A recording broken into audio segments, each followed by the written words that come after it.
So if you take away just one thing from this panel, I want it to be that we nailed the sweet spot between a panel and a fireside chat. So I'm really excited about it. All right, so I think the first thing to kind of start out with is, could each of you introduce yourself and explain the project that you're working on like I'm 12, except I'm 12 and I read Babies for Blockchains and I'm really interested in sustainability. Easy question. Yes, easy question. Hi, everyone. My name is Xochitl Cazador, and I lead ecosystem growth at the Celo Foundation. So Celo for a 12-year-old. So imagine you have a bank account, and instead of just putting money in it, every time you put money in or take it out, a tree is planted. So Celo is a blockchain that was launched on Earth Day of 2020 that whose mission is to create conditions of prosperity for everyone, people, and planet. Is that okay? Oh, yeah. It's great.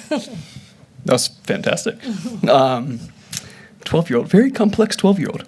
My name is Marc Johnson. I'm the co-founder and CEO of Nova Energy. Our genesis is within the Filecoin Green project. I've had the great pleasure of working with Alan over the last few years. Filecoin Green is a project within the Protocol Labs network, and we have just recently spun out. So Nova is brand new. And to you 12-year-olds, Nova is really tasked with assessing the environmental performance of various compute workloads. So when I say that, I mean data centers, Web3 node operations, and AI models all consume a tremendous amount of electricity, and in many cases also consume a tremendous amount of water for cooling that infrastructure. And right now, there's really not very good ways to transparently and verifiably assess what that environmental impact is. And so Nova is building a suite of software solutions, as well as some kind of more traditional manual auditing practices to better assess that environmental performance of those three categories. Amazing. I am also not just a moderator. I'm representing a project, which I'm still at Filecoin Green, like Marc is, for another 2 months or so. But we're going to be spinning out a project that we're building that is called Operad. And so we work on tracing the flow of trust. So if you want to understand an environmental claim, if you want to understand, the claim that a data center is powered by renewable energy or that a tree was planted when you used your bank account, we build tools letting you map how trust flows from that user to that claim, to whoever generated that data. And we'll get into that more. But I think first, Xochitl, can you tell me about, from sort of a traceability perspective, can you tell me about what's really special when you incorporate offsets into a protocol rather than just buying offsets on the side? Yeah. So what's, I think, really unique about Celo is that Celo is a blockchain. The very first governance proposal that was made on Earth Day in 2020 was to take a percentage of the block rewards. So these are rewards that are given to people that are basically securing the network, and to take a portion of them to offset carbon. And so recently, in the past year, there was a fund that was created as well that basically takes not only the platform offsets, but also looks at transaction fees and created something called ultra green money that also takes some of the fees, a portion of the fees, and allocates them towards carbon offsets. And this has been really exciting to see, as we progress. To date, I think there have been something like 6,200 tons of carbon that have been offset, which is really exciting to see, both on the, across the ecosystem. And so that's a little bit of that. Nice. Amazing. And so, Marc, you started explaining this, but I thought you were part of Filecoin Green. What the hell is Nova? What do you do? Why is Nova? Yeah, that's a great set of questions. Do you want to answer? No, I'm joking. When we, throughout the existence of Filecoin Green, we've really been tasked with building tools to better monitor and mitigate the environmental impact of the Filecoin network. Filecoin is the world's largest decentralized storage network. It's something like 12 exabytes of storage capacity right now, which is like 6% of AWS, something around that neighborhood. It's a tremendous amount of storage capacity, and with that comes a tremendous amount of electricity consumption, tremendous amount of environmental impact. We built tools like an energy dashboard that monitor all these metrics for the Filecoin ecosystem. And that specific dashboard is built off of a methodology that Alan wrote. It's tremendous. If you guys ever want to get into it, really encourage you to look into it. But one thing that we noticed there is that, that methodology and that dashboard does a very good job of estimating the network-wide energy use, just as most other Web3 networks do when they're taking into account their environmental impact. They're really good, but they are, at the end of the day, estimates. To complement and enhance those estimates, we really needed to do very granular and very comprehensive audits where we have individual node operators within the network self-report in a ton of crucial operational metrics about their hardware configuration, about the physical location of their operations, about their electricity consumption bills from their utility provider, things of that nature. And then we'll have those we'll have those verified by third-party auditors to validate that information. And by doing it in that really granular, really manual and tedious way, we have a much better understanding of what their true environmental impact is.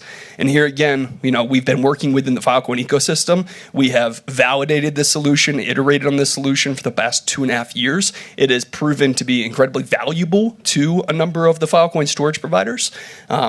And we are very excited to now take all of that tooling and start applying it to a broader spectrum of Web3 node operators Web3 networks, also in the realm of AI models and in general data center operations. Because here again, as I mentioned at the beginning, those 3 market segments, there really is no good standard or no good solutions to assess the environmental performance of those compute environments. So that sounds complicated. Yeah, you're like pulling data from all these different places, right? And like running through auditors and stuff. Why can't it like just be on chain? Like why do you need data from all the things you just mentioned, right? Yeah. Rather than just like why isn't it just a easy Yes. you write this code and it's done. So I'll give a brief description of this, but I'm going to immediately kick it back over to you because this is where Operad and Devonian comes into play. As Alan mentioned, as we both mentioned, we both come from Filecoin Green. We're both spinning out for 2 different products, but they're highly complementary. And what we're doing from an auditing perspective to enhance the traceability and the verifiability of what we're doing is very dependent on the tooling that he's building. So it's very exciting. But to the first part of this, with regard to the Filecoin ecosystem, the way that we estimate the network energy use is by assessing the on-chain proofs that Filecoin storage providers commit to the Filecoin ecosystem. That is pretty damn good way to assess, an estimate of these energy metrics, but it is not infallible. There is still, at the end of the day, it's still an estimate. So in order to enhance that, you really need to collect the actual figures from their hardware devices, from their operations, to have a more comprehensive, a more full picture of what they're actually doing and how much electricity, how much water they're actually consuming. And that's the main limitation. That's why we have to build these really, really comprehensive, really manual processes to audit. So back to you on Operad. Amazing. Okay, yeah, and I'll talk a bit more about what we're doing in Operad pretty soon. I think firstly, I wanted to link the last panel with this one, right, and really talk about the past year, right, year plus has not been great for carbon markets, right? You've seen, the nature-based solutions Guardian article come out in January 2023, showing that a lot of rainforest carbon offsets were not very good. The Kariba project, kind of blew up. There were all these headlines about COP28 aiming to standardize some of these, standard for carbon offsets across a bunch of different markets. Those negotiations fell through. In just now, right, last month in January, there was a paper that came out that got some news coverage showing that a bunch of a bunch of stove projects, cook stove projects, were maybe overstating their carbon emissions by 1,000%, right? Like, how do you, as like members of this ecosystem who like want to do a better job in improving our claims, like Xochitl, how do you think, like, what can we do? How can we fix this? Yeah, I mean, I think one of the reasons that I was drawn to blockchain was the transparency and traceability. And I think, we're starting to see, I think, more action being taken by projects across the industry to educate, officials in terms of, the need for creating a standard. I think what's been really exciting to see is not just what's happening in the carbon offset space, but also like biodiversity. So we partnered with a project that is very familiar to the Filecoin ecosystem called Gainforest. So Gainforest has been using AI to really measure biodiversity in like rainforest. It's really interesting and exciting work. They used a combination of drones and robotics to test the soil, and also look at even sounds of nature. What's really exciting about that project, and we partnered with IDEO, a global design firm, to really understand like how do we go about this process of establishing, what is, how do we certify this, right? How do we start to kind of bring more awareness? And I think what's been really exciting about this is through this project is partnering with a large financial institution in Europe to really kind of pave that way in terms of let's establish this standard for measuring biodiversity, but also let's begin to put this out there and have people engage with it both at a consumer and at a business level. Amazing. There's a lot of different threads there to pull on, and I'm glad you brought up biodiversity. How does, like, you talked about a bunch of different, again, like types of data sets that are being collected, right? Like, can you walk through an example of this? Like maybe like acoustic measurements of biodiversity or something, and like what is the data, and like where is it coming from? And then what are people doing to that data to make some claim? And then once you like have that biodiversity measurement, like where does that go, and like how do people use that, right? I feel like Dave mentioned in the last panel, right, that like is kind of, I think he used the phrase choppy waters when it comes to biodiversity, because a bunch of different people are sort of trying new things out and there aren't really standards set yet. So like how does it work? Like help us wrap our heads around that. Yeah, totally. And I think this is where there's an exciting opportunity to collaborate across projects as well. So with, as I mentioned, Gainforest, they'll use a combination of robotics and drones to go into a particular property and to measure that. That obviously is placed on the blockchain. And what's nice about that is that it's then made available for businesses to then purchase that biodiversity credit to offset their own emissions. Yeah. And so is that an inset, or is that like, are they doing this? Are they like matching a biodiversity credit to some target that they have and then saying we're like biodiversity neutral? Or are they saying that, like, 'cause that's like the carbon model, right? But it's like, it's not like, this is something I ask like everyone in biodiversity, right? I'm just trying to understand like how do you like there's like carbon neutral, right? If you are a company with emissions is sort of a focal point, or like a Schelling point for people to say like we bought enough carbon offsets because like we're neutral, right? But like, is there a comparable metric for biodiversity, or like how's that going to work? Yeah, how do you know you bought enough to do a good job? It's really interesting. So if you look at like some recent sustainability reports that are becoming quite popular for, Web 2 or even consumer goods, like Google and L'Oreal, I think, to name a few, you can see that throughout their supply chain, they're actually like impacting the environment. I think cosmetics companies are like a great example of this, right? And so trying to kind of minimize that impact is the goal. How we measure that, I think, is still something that we're very much in early days, and I think behind the work that's been done in carbon.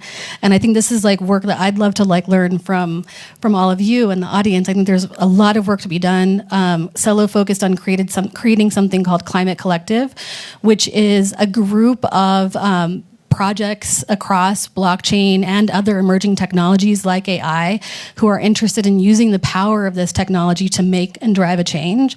But I think it takes that collective effort of projects that are passionate about this, but also, companies that are impacting the environment, as well as regulators to kind of define that and to set that standard. Yeah. Amazing. So we've said the word data many times. So I want to like double the number of times we've said the word data. So I'm going to explain what we're doing in OpRad. So we have been working for a couple years, at Filecoin Green on both trying to make the Filecoin chain itself as sustainable as possible, and also looking at how can we use data stored on Filecoin and stored in IPFS to back claims, right?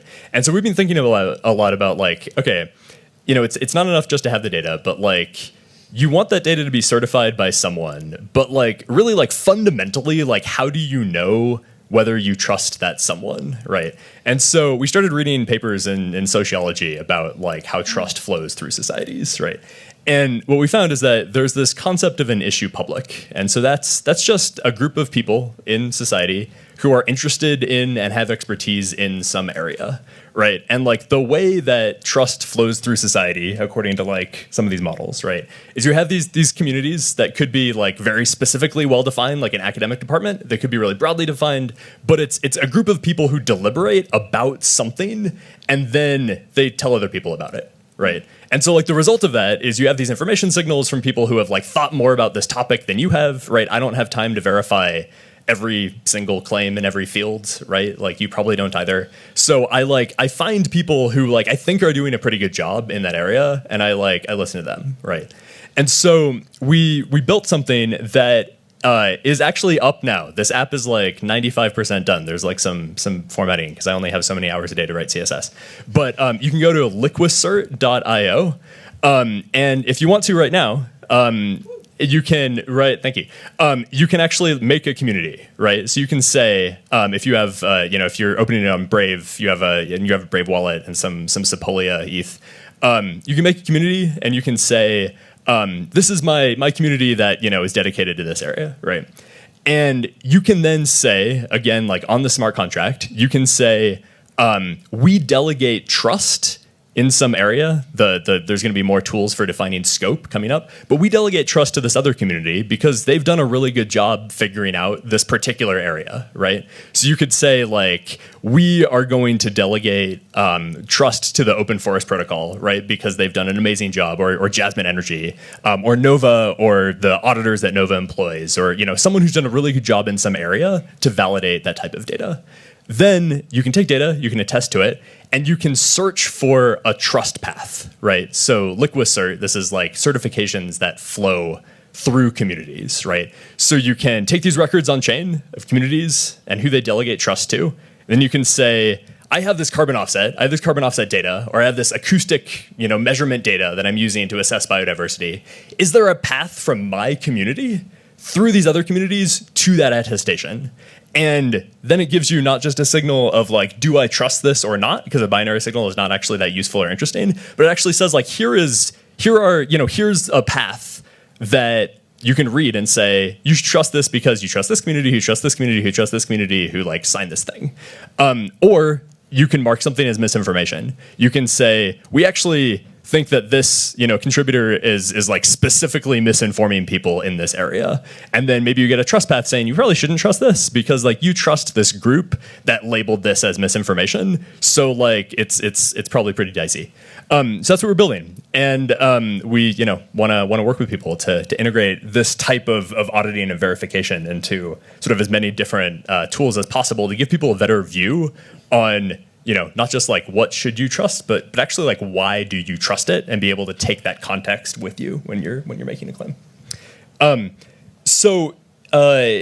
see. I guess what's next? What should we talk about next? I just want to chime in there because, excuse me, you said so many very important aspects, and as it relates to Nova and the work that we're doing to do these environmental assessments of Web3 node operators, of AI models, and of data centers, the way that works, and the way that we have done it across those areas so far, is that we have those members from those specific market segments self-report in a tremendous amount of crucial operational metrics as we've defined for these specific audits, right? So if you're a Filecoin storage provider, there is a whole process flow in which you have to submit a tremendous amount of data, as you have mentioned. And then we take all that, we collect that, we provide that to these third-party auditors, and they need to do the nitty-gritty verification work. They need to attest to it, and that's where a framework like what OpRad is building comes into play and is so incredibly helpful. Because if we just have a node operator self-report in these operational metrics, their hardware configuration, their electricity, their water consumption, their location, things like that, sure, we can automate a pretty useful assessment, but without third-party attestations from people that specialize in these specific areas, that claim isn't really that strong. But with what OpRad is building, specifically for our work, it allows for not one auditor to come in and verify that, but 2, 3, 4, 5, building up that chain of trust about that environmental claim as it pertains to a Web3 node operator, as it pertains to an AI model or a data center. Why that's really useful is not only is that a kind of a badge of honor, that truth chain then represents or then gives more credentials to the environmental claim, which allows for that individual that reported that information to kind of wave that around and say, hey, look, this is our environmental claim. It's been audited, and not only by one, but attested to by 3, 4, 5 different auditors, giving more weight to that environmental claim. So that's why I think it's vitally important the way that OpRad has structured this in this framework that they're building. Yeah, I think why I'm really excited about that too is like what we're seeing with a lot of the regulations that are coming in Europe and in California. There's more focus on large companies and being able to report their scope 3 emissions and the impact that they're having. And when I think about this, my hope is that this trickles down to the consumer level as well. And we're starting to see not only companies think about what their offset is and be required to not only report that, but to reduce it. But what does that mean for every individual, right? How do we think about our own carbon footprint of our homes? And that I think is really exciting about the composability aspect of blockchain. How do we build on this and work together? Question is, what is OpRad? What is OpRad? That's a good question. Yeah, I asked Marc what the hell is Nova. So I guess what the hell is OpRad is a reasonable. Thank you. And I also just want to say we deployed this LiquidSort demo on Heroku, and I googled okay, what's the footprint of the app that we just deployed, and Heroku just links to the Salesforce sustainability statement, which is not very good. It's horrendous. Yeah. The environmental reporting in the global ICT sector is terrible. That is one of the reasons why we think there is a grand opportunity there to literally bring some actual transparency and verifiability to these claims. Exactly. Because at best, people put it as a line item in their end-of-year sustainability report. Hey, our global data centers had this amount of CO2e equivalent, and that is calculated how? Where's the proof? Where's the data? How did you come to that conclusion? No clue. It'd be amazing if you could get end-to-end traceability in some of these statements. So what is OpRad? Thank you. So if you go to oprad.ai, it describes this tool that we're working on that LiquidSort is part of. So an OpRad is this thing in math that it takes a bunch of... So I guess backing up. You have data. It comes from, say, a biodiversity project. And maybe you want to calculate what the carbon intensity of our data center is, right? And you're going to be pulling data from a bunch of different sources, right? Those are all inputs into this thing. Then you're going to run that through a compute pipeline, and at the end, you're going to have some carbon neutrality claim that comes out of that. An OpRad is a thing that allows you to compose functions where the composition is also a function. So it allows you to define what's all this stuff I'm doing to the data coming in, so that you can then take these individual sort of modular elements, ladder them up into a larger compute pipeline, and then be able to put that on IPFS and describe that, pin that down, pin all of the details of those claims down in order to actually give you end-to-end traceability. And also, because everything's composable, you could do something you could say, we have this carbon offset. We have really good end-to-end traceability within this carbon offset, right? So we have all the data going in to like show, document, prove what exactly we did in this project. Everything checks out that we, got the VVB to look at exactly what that data, was. They audited it. We have these outputs. We did these calculations. Here's our claim that we should be issuing this number of carbon offsets. You could say, great, someone else could come along because this is composable. They could extend that and be able to say, okay, we're taking that work that was just done. We're adding to this documentation of our emissions, and then have this like truly end-to-end record of here's like all the stuff that happened in the world, and this is why we think it nets out to zero, right? So OPERAD is the like just mathematical term for like the thing that lets you do that composability. So that's the Liquisort is sort of a piece of that functionality there. So I think like one of the things that people are probably wondering, right, hearing about Celo and being part of REFI is like, if Celo is buying a lot of carbon offsets, like, could you go into how that works? Like, how do people sell carbon offsets into Celo? Yeah. So Celo is an ecosystem. There are many different projects in the ecosystem. Flowcarbon is one of them. And purchasing of carbon offsets happens in a couple of different ways. One, at the platform level, as I was explaining, so that every transaction, there's a portion of it that goes towards offsetting carbon. There are marketplaces that exist where you can really tap into and to offset like your individual carbon or your company's carbon. That's really exciting to see that just grow over the last few years, and I think in the future we're just going to continue to see that expand. But let me ask you, like, what specifically were you thinking of? Yeah, people, if people have really good carbon offsets, and they say this should be like applicable to Celo, right? Like, how do you want them to interact with the ecosystem? Yeah, I mean, again, Climate Collective, I think, is just a great entry point. Engaging with projects like Flowcarbon and others, I think, is another great way of doing that. What's really nice is you can actually go onto the Ultra Green website and you can see where that carbon is being offset through various projects around the world. And that's, I think, not only being able to like engage in like purchasing that, but then to see the impact. And I think what's also like really beautiful about the Celo ecosystem is we've been talking a lot about carbon, but there also are other projects. So there's a project called Plastics that also uses NFTs that effectively is a portion, a kilo of plastic that is recovered in the world.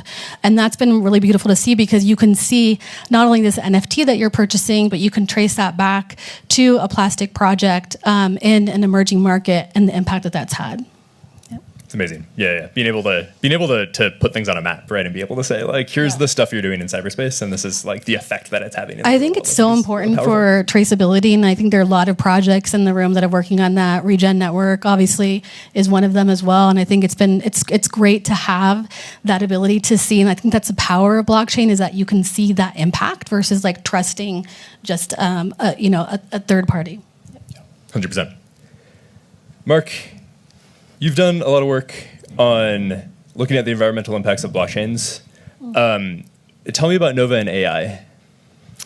Yeah, sure. So AI models specifically are our second primary market that we're hoping to, gain a lot of traction in. We are very confident we'll be able to naturally progress in there because, we've already built the product, validated the product within the Filecoin ecosystem, which from an actual hardware perspective, I'm a little biased, but I would reason to say that it's probably the most complex network amongst all Web3 networks when it comes to the actual physical hardware that node providers are operating within the network. There are, as I mentioned earlier, it's something like 12 to 14 exabytes of storage capacity.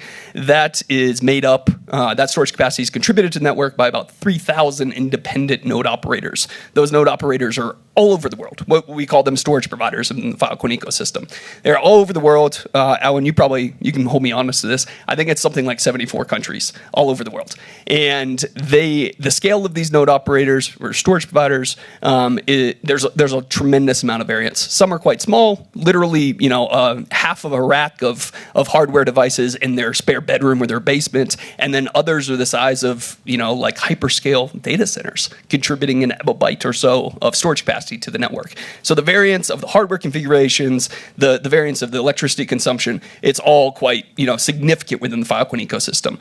That gives us a tremendous amount of confidence that we'll be able to apply the work that we've done on these really granular, really comprehensive audits across the Web3 space, and then naturally progress to AI models, where the training and the tuning generally happens within a certain time frame, say 1 month to maybe 1 year from an initial model training, and happens either within 1, 2, or maybe like 4 data centers. But you're not seeing at least in our research so far, you're not seeing very large spread of computations happening across many data centers. Generally, these models are operating in one hyperscale or exascale data center, and they are renting out several hundreds of racks, and they're all packed with H100s, specialized NVIDIA GPUs. And so I say all that to say, we know, because we have been down in the weeds with the variance of hardware configurations across the Web3 space, that the experience we've already had with all the variants of the hardware naturally leads us to be able to deal with the variants of the AI hardware. We have already done our first environmental assessment of an AI model. The model is called Climate GPT, so it's very apt that it's got an environmental assessment to it. This model was announced and released at the UNFCCC's COP in Dubai in November. It was co-developed by a team called Equity Labs, which is based out of California, with support from the UAE Sovereign Energy Company and the UAE royal family. So it is a pretty awesome model. If you haven't checked it out yet, go to the Endowment for Climate Intelligence, and you can see Climate GPT there.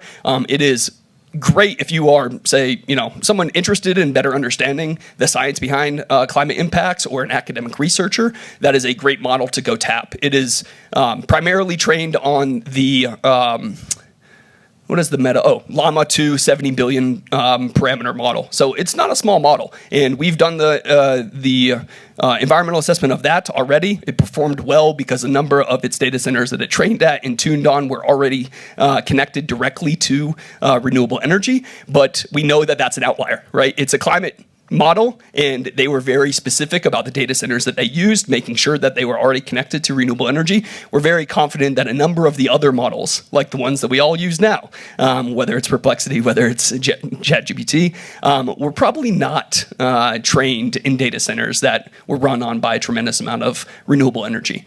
And one of the reasons why, I'm sorry, I'm rambling, I'll cut it off here in a second, but one of the reasons why we're really excited about this space is because, well, obviously there's a tremendous amount of activity happening there, but also if you think back, if you've been in the Web3 space for a while, if you think back to like 2020, 2021, and you remember the amount of criticism Web3 was getting for its environmental impact, you will very easily start to recognize that that same exact amount of criticism, that huge wave of criticism, is likely coming for the AI space. It's just not here yet. When people start to understand that the amount of energy and the amount of water that these AI models, these 100 billion plus parameter models, consume on a daily basis and on a query by query basis is magnitudes of times larger than all Web3 networks, then a significant amount of criticism will come. And when that comes, there needs to be very transparent, verifiable environmental assessments of these models. Yeah, $5 trillion could buy a lot of electricity. Yeah. It's 8 now, right? 8 trillion. Yeah. Speaking of mapping these things back to geography, I looked at your scorecard for Climate GPT, and the hydro-powered data center that it was trained on is like 2 hours from my house. Yeah, it's very in close. Washington State. Yeah, it's wild. So I think what I wanted to close on is sort of talk about each of your theories of change, and so I think that a lot of this stuff is really big, right? So there's like the Inflation Reduction Act in the U.S., right? Yeah. It was like putting, over $500 billion like directly into climate action, right? The EU has policies that keep on coming out on deforestation and carbon border adjustments and restoring nature. Like all these different governments are pricing carbon, and this is all great. But it's like the scale of like what's happening is huge, right? And it's sometimes it's hard to think about like how do like we as like an individual or a project like fit into this. So so each of you like how do you grok that? What's your theory of change? Yeah. So in 2019, Celo actually published a paper focused on the theory of change. We broke it down into like 4 elements. And it was a combination again of like social and environmental impact. So the first few were, how many people's basic needs are being met? Are people growing and really kind of being able to grow their family and how they support their families?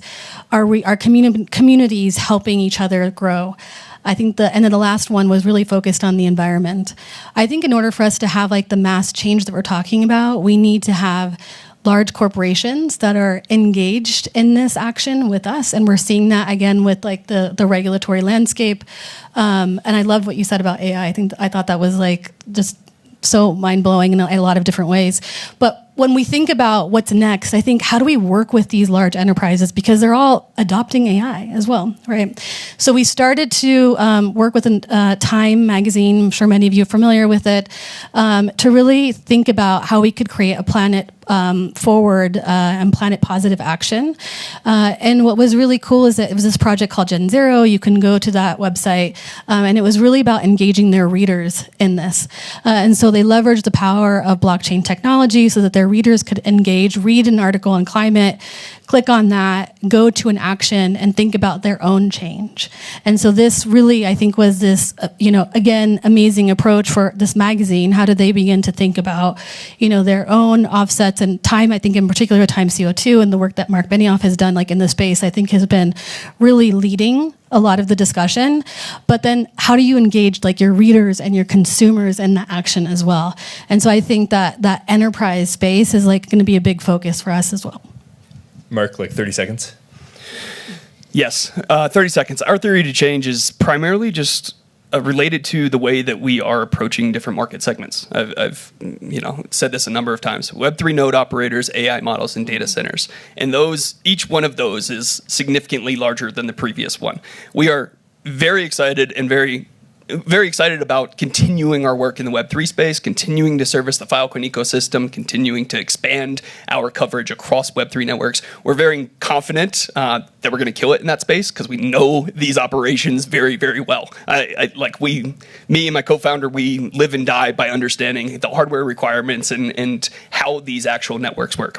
AI models, as I just rambled on about, it's a massive issue, hyper-growth space that needs to be addressed from an environmental perspective. And then on an even larger perspective, global data center operations. There's roughly 50 to 60,000 data centers around the world, all with a significant impact. There is one specific data center that is top of mind right now that is based in Las Vegas. It is an exascale data center. The amount of energy that this one data center consumes is enough electricity to power the entire Las Vegas Strip. That is how much electricity these data centers are using. That is an outlier because that's one of the larger ones in the world, but that gives you a picture of exactly, the impact of these. So this needs to be addressed. The environmental impact of these operations certainly need to be addressed. Our theory of change, I was reading a book recently called Democracy in a Hotter Time. That's the connection, right, between sort of social systems that has a lot to do with what's happening on the internet, right, and climate change. And our theory of change and why we built LiquidCert and why we're building OperaEd is that as we've automated a lot of our data processing tools, right, it's possible to make data that you can verify at a low level really easily, right? You can make sure that I have a secure connection. This is anchored to a blockchain, right? No one tampered with this. You can do that type of verification very well. But if you have that, people can transmit information and blast information at people, and it just becomes really hard to sort through and figure out what's true and what's actionable. And we need to scale sort of higher level ways of understanding what to trust. So thanks. It's a pleasure talking with both of you. Thank you. Thank you.